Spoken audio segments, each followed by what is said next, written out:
Well, stocks have kicked off the week on a quiet note, but there are some big questions for equities after record-setting levels this year. I want to bring in Chad Morganlander of Washington Crossing Advisors to talk a little bit more about the mood of the markets. Chad, it's great to have you with us. And first off, how would you describe this period of trading in all of your years of market experience and what you make of the mood right now?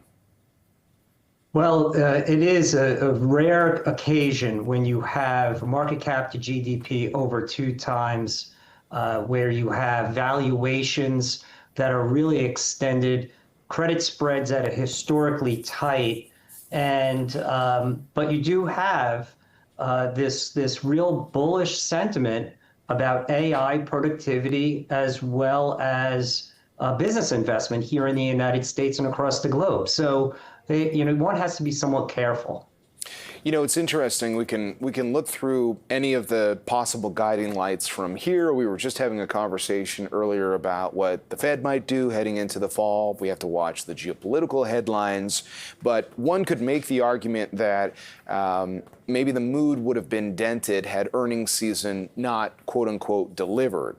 But it looks like S&P 500 companies did beat estimates by the highest margin in 4 years. You can quibble about whether expectations were low or not, but I'm even looking at some data from Citigroup that has found that analysts already are ratcheting up earnings estimates for the current quarter at the swiftest pace in nearly 4 years. So I would imagine that is a key component, the profit part, given extended valuations in some cases. Right, that's pushing the markets higher, in particular the more concentrated benchmarks like the S&P 500, where roughly about 20 companies represent 50% of the overall market cap. Those 20 companies, the revenues and earnings have been quite resilient and strong, which has provided that leadership for higher highs on the index.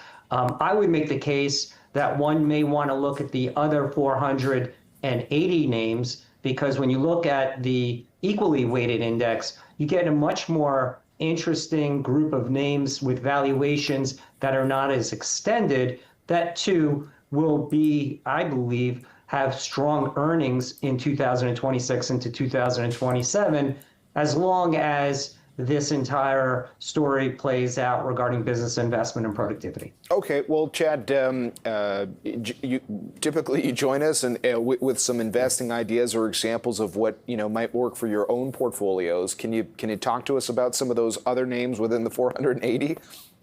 Yeah, well, one may want to look more in the sectors of industrial, on the industrial side.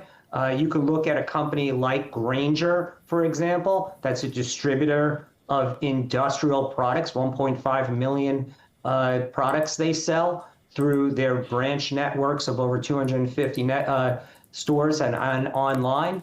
As you start to see tailwinds build out and build momentum regarding perhaps the reindustrialization here in the United States, we believe Grainger will be one of the beneficiaries, and you don't really need to take a big bet on its specific narrow type of investment thematic. This is just the reindustrialization of the United States. So it's growing, profitable, well capitalized, rising dividend. Grainger would be one of them. The other one, or a sector that has been completely eviscerated over the last 12 to 18 months is looking at the consumer staples. That group, valuations at a multi-decade low. And within that group, just as an example, are there any case studies to consider? Yeah, I would look at the two companies that start with the letter P, Procter & Gamble and Pepsi. Procter & Gamble, you've seen deceleration of volumes, in particular with all of the consumer staples, as there was some headwind uncertainty about tariffs and whatnot.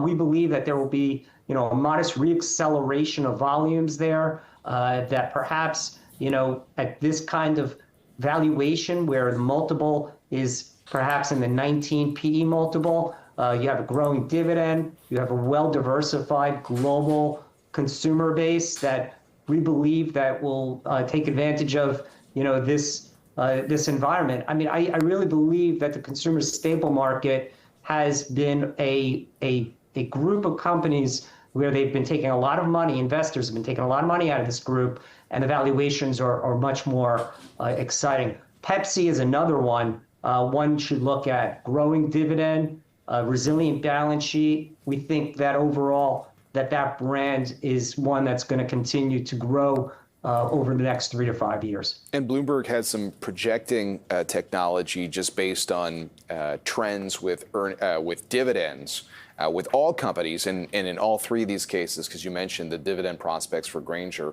it looks like over the next 3 years, they're all projecting anywhere between 3 and 6% dividend growth for anyone who's interested in income streams. One other question for you, and it's more about portfolio positioning. People are so caught up in the growth opportunities right now, and I think there might be that tendency to not want to miss out on some of that big run. But since we are having sort of a parallel dialogue around, what history tells us when stocks are at extended levels, or maybe valuations looking less compelling in one area versus the other, what's your advice throughout your career on how to do that rebalance? Because you can't time the market. And obviously, people might not want to miss out on that growth opportunity, but ways by which you could be rebalancing to address that matter right now, if so inclined. Yeah, this reminds me of the 90s. When I started in 93, in 95, you had the Netscape invention and internet and then email. And now you have AI, and it's starting to really build momentum. One has to be a little more clear-headed about it. This is the advice. I would rebalance one's portfolio and perhaps be weighted not only towards equities, but for those like-minded investors that need some safety, look towards a laddered bond portfolio as well. You should have money in risk assets. And in particular, you can look at seams of opportunity within the technology world, but there are other sectors out there, and we believe that those are the ones that are unloved. Valuations are pretty much washed out on many sectors and groups, and you should pick your seams of opportunity there at this point in time. Okay, Chad, thanks very much. Chad Morganlander joining us with his perspectives from Washington Crossing Advisors.